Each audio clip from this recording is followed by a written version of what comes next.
Baik pemirsa, kita saat ini sedang bersama Ibu Rosi dari Warung Rosina.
Ibu Rosi, apa kabar Bu?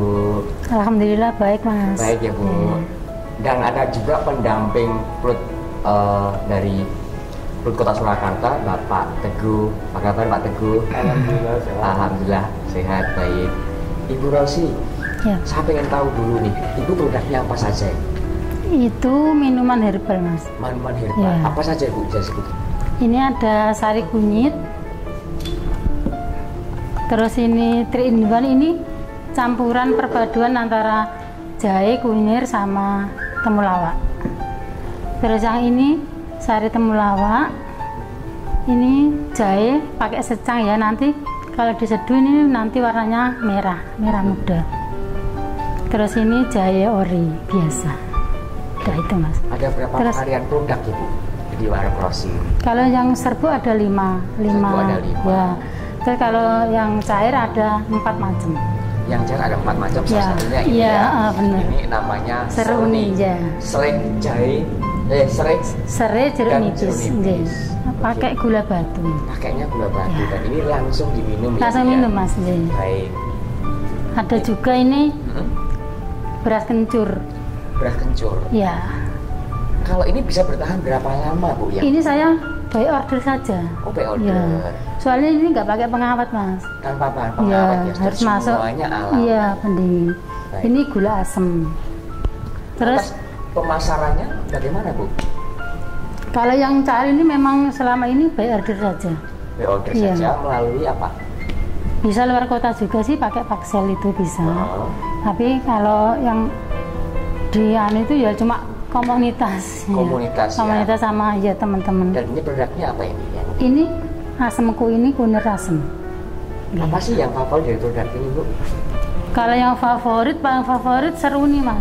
Seruni. Iya. Kenapa Bu? Kalau seruni itu bagus ya kata anu buat pencernaan juga. Serai itu kan buat kulit juga. Betul. Iya, jadi buat Dan apakah kecantikan. ini ada kunirnya juga ya? Tidak, tidak Nggak itu ada pakai ya? gula batu. Pakai gula batu. Dan langsung diminum tadi pemirsa saya coba waktu di belakang rasanya segar banget. Nah, ini bagi pemirsa yang pengen beli ini kontaknya kemana? Bisa hubungi saya ya. Saya alamatnya di Kampung Praon, Praon, RT Nusuan ya berarti ya, ya? RT 8 RW 7. Bisa di IG Seruni Rosi atau di Facebook atas nama Rasina. Terus bisa juga ke WA 087 835 331 501. Di sini ya pemirsa ya, ada di bawah ini. Oke, Ibu bisa diceritakan awal mula membuat produk ini tuh idenya dapat dari mana? Dulu kan kebetulan saya ikut Mas, apa itu? Kelompok tani. Ya. Kelompok tani itu diajari buat macam-macam jamu-jamu ini. Ya. Terus saya kembangkan sendiri. Tapi kan terus kalau kelompok tani itu kan nggak ada jenjangnya, maksudnya cuma dikasih pelatihan saja. Baik. Terus saya bertemu sama Mas Teguh, bergabung di Plut sini. Kok bisa ketemu dengan Pak Teguh? Bagaimana gitu? Kita kan dulu ada event basar-basar gitu. Oke. Ketemu Mas Teguh, terus saya gabung ke sini, ke Plut sini, terus ketemu teman-teman juga pelaku UMKM. Ya. Kita ya biasa ketemu sharing, terus Ya. jaringan lah istilahnya ya, tambah jaringan sama teman-teman. Saya jual-jual gini kan banyak teman yang jual ke juga. Reseller saya jualnya curah gitu, ada yang making sendiri gitu. Oh, gitu. Baik, apa sih yang didapat selama di Plut Kota Surakarta ini? Kalau di Plut ini banyak banget ya Mas, banyak pelatihan-pelatihan, Banyak pelatihan-pelatihan juga, terus produksi macam-macam teman-teman gitu dari baik apa itu buga ya, buga ada, kerak ada, fashion itu macam-macam kalau di sini itu. Kalau saya sebenarnya juga nggak spesifik kuliner juga sih, sering ikut ke kalau ada pelatihan pingin cari pengalaman baru ya tambah gitu. pengetahuan baru Iya. lagi ya Bu ya. Akhirnya muncul ide-ide baru lagi Iya. dengan banyaknya komunitas di Kota Surakarta. Iya Mas. Oke, selama ini training apa saja yang telah Ibu ikuti di Kota Surakarta? Banyak Mas, packaging juga, Packaging. terus keuangan digital juga, Keuangan digital, baik. terus apa ya, banyak sih, banyak Manfaat apa yang Ibu dapatkan selama ini? banyak banget manfaatnya. Kalau dulu saya di rumah jual paling ke tetangga, ke PKK itu saya bawa yang kemasan sachet 1.000-an rupiah itu. Terus kalau saya ke Posyandu gitu bawa juga. Karena kalau ini kan kita temennya banyak dari produknya macam-macam, jadi bisa gimana ya bisa tambah jaringan Mas, bisa memperluas pemasaran juga. Oke. Ibu, dari sekian varian produk ini, istimewanya masing-masing kan pasti ada. Ya, Bisa dijelaskan Bu? kalau ini saya semua tidak pakai pengawet ya, tanpa pengawet, jadi memang tidak tahan lama. Kalau yang minuman cair itu memang saya by order saja. Kalau ada Kalau ini kan event-event, bubuk kan ya? iya, kali ini lumayan tahan lama ini. Mas. Langsung lama kan ya? Ini bisa awet berapa tahun Ibu? Ini 1 tahun bisa. 1 tahun Iya. bisa ya? Dan untuk kemasan ini berapa gram ya Bu ya? Ini 200 gram Mas. 200 gram. Ini untuk sari kunyit ini dijual berapa biasanya? Itu 15.000. Hanya 15.000 Iya. saja ya? Ini sari kunyit rose. Ya. Oke. Terus kemudian yang itu? Yang ini jahe 3 in 1 ini Mas. Kalau 3 in 1 ini campuran ya, antara jahe, kunyit sama temulawak. Oke. Manfaatnya untuk apa? Pencernaan ya? Ini manfaatnya ya buat pencernaan Oke. kunyit temulawak. Kalau perizinannya seperti apa Bu kalau yang seperti ini? Yang Ini sudah harus- didapatkan? Saya baru IUMK. Baru ILK. Iya. Mungkin Pak Teguh bisa menjelaskan, Pak Teguh silahkan. Baik, pemirsa di rumah, jadi saya sebagai pendamping dari Mbak Rosi ya, yang selama ini memberikan fasilitasi dan beberapa pelatihan serta pendampingan ya. Jadi terkait dengan produk yang dibuat oleh Mbak Rosi sebenarnya sangat inovatif dan ini termasuk produk populer Mas. Ya, ini Populer, ya. Jadi yang produk-produk ini teman-teman hampir semua sudah pernah merasakan ya, karena Apalagi memang di saat wabah COVID-19 melanda Indonesia ini sangat dibutuhkan iya, sekali, untuk produk-produk Pak, ya. kesehatan lebih banyak dicari. Kemudian terkait dengan perizinan, jadi memang ini kita sudah fasilitasi untuk izin usaha mikro kecil, UMK, dan NIB. Ya. Untuk naik tahap ke perizinan berikutnya adalah PRT dan halal. Ya. Jadi kita baru memfasilitasi untuk sosialisasi tentang PRT. Dan mungkin pemirsa perlu tahu juga bahwa di Dinas Kesehatan Kota Surakarta itu di masa pandemi ini Ya. model atau fasilitasi untuk perizinannya sedikit berbeda dengan sebelum pandemi Mas. Jadi yang dulu sebelum pandemi itu penyuluhan dilakukan tatap muka secara langsung, dan untuk sekarang selama pandemi ini penyuluhan itu dilakukan secara daring, secara online. Nah kemarin sudah kita fasilitasi untuk sosialisasi, dan beliau nanti mungkin tahap demi tahap akan mengikuti proses untuk PIRT, dan semoga nanti bisa cepat ini, bisa cepat keluar untuk PIRT-nya, sehingga nanti bisa lebih ditingkatkan lagi untuk ke halal. Itu yang pertama. Yang kedua, untuk teman-teman pemirsa juga di rumah, Seandainya mengajukan untuk PIRT, sebaiknya dipersiapkan untuk tempat produksinya ya. Tempat produksi setidaknya itu memiliki ruangan tersendiri, bersih, dan memenuhi syarat-syarat kesehatan lainnya ya. Misalnya atapnya itu harus ada Ethernetnya, jangan langsung genting. Kemudian hewan-hewan pemeliharaan, nah itu sebisa mungkin memang harus dijauhkan dari tempat produksi. Nah itu salah satu persyaratan yang harus dipenuhi oleh UMKM untuk lolos sertifikasi PIRT.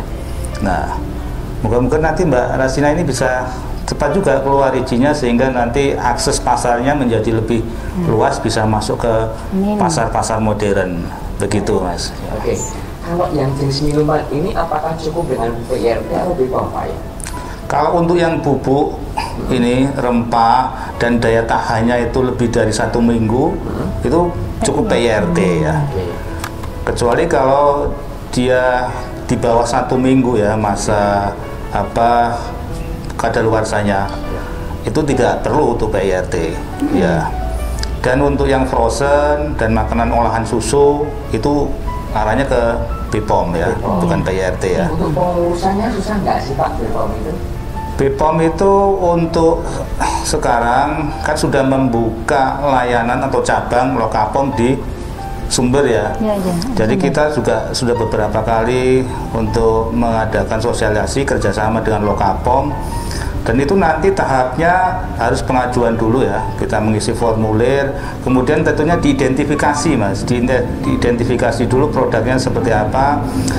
Untuk produk-produk tertentu dari UMKM mungkin lebih mudah atau tidak membutuhkan persyaratan yang sulit karena mungkin produknya sederhana. Tapi untuk produk-produk tertentu mungkin membutuhkan persyaratan yang lebih rumit. Jadi memang sebaiknya kita harus berkonsultasi dulu ke Lokapom untuk didaftarkan, kemudian mereka akan mengidentifikasi kebutuhan apa yang perlu dipenuhi sesuai dengan jenis produknya, begitu ya. Selama Bapak mendampingi pelaku UKM, prosesnya ribet nggak sih Pak? Nah itu sebenarnya tergantung ya, tergantung. Itu sebenarnya berawal dari mindset kita. Ketika misalnya UMKM menganggap sesuatu itu ribet, bisa jadi nanti ribet beneran. Nah ini yang harus kita rubah terlebih dahulu polanya, bahwa sesuatu yang menjadi tujuan kita untuk meningkatkan kualitas produk, meningkatkan akses pasar, itu tidak ada yang ribet selama kita memenuhi tahapan sesuai dengan prosedurnya. Dan ribet tidaknya juga itu ya tergantung kesiapan kita ya. Kalau memang kita siap untuk naik kelas, bisa dijalani sedikit demi sedikit, tidak langsung istilahnya hujuk-hujuk. Nah itu pasti dia menganggap sebuah keribetan. Tapi kalau kita proses dari sedikit, pengurusan NIB, NIK, PIRT sudah tahu seperti apa, halal seperti apa, dan BPOM seperti apa, itu tentunya pasti memaklumi bahwa itu bukan sesuatu yang ribet, tapi memang persyaratan yang harus kita penuhi sebagai UMKM gitu. Oke. Pak, ini ada pertanyaan. Apabila tempat tinggalnya di kota Surakarta, namun tempat produksinya itu bukan di daerah wilayah Surakarta, itu bagaimana? Iya. Jadi dari hasil sosialisasi kemarin memang sudah dijelaskan oleh dari Dinas Kesehatan Kota ya. Kalau untuk PIRT itu kan orientasinya ke lokasi Mas. Ya. Kalau misalnya lokasi di luar Solo, nanti malah justru yang mengecek, mengobservasi adalah kabupaten atau kota di mana lokasi itu berada. Jadi walaupun misalnya kita KTP Solo, tapi ternyata lokasi usaha di luar Solo, nah PIRT-nya yang mengeluarkan dari lokasi itu. Lokasi setempat. Tapi kalau produk itu dibuat gitu ya? Iya, kalau kita justru di luar Solo, tapi lokasi usaha di Solo, itu malah nanti yang bisa. Nah itu penjelasan dari Dinas Kesehatan tempo hari itu. Sangat jelas sekali ya Bu ya. Ibu Rosi mudah-mudahan izinnya cepat keluar. Ya, amin. Ya Mas. Didampingi oleh Pak Teguh sebagai pendamping dari Petugas Surakarta. Baik pemirsa, sebelum kita akhiri perjumpaan kita ada tagline nih. Tagline-nya apa Pak Teguh? Nanti kita coba sama-sama ya, UMKM pola, ekonomi munggah. Oke, kita hitung 3 ya. 1, 2, 3. UMKM pola, ekonomi munggah.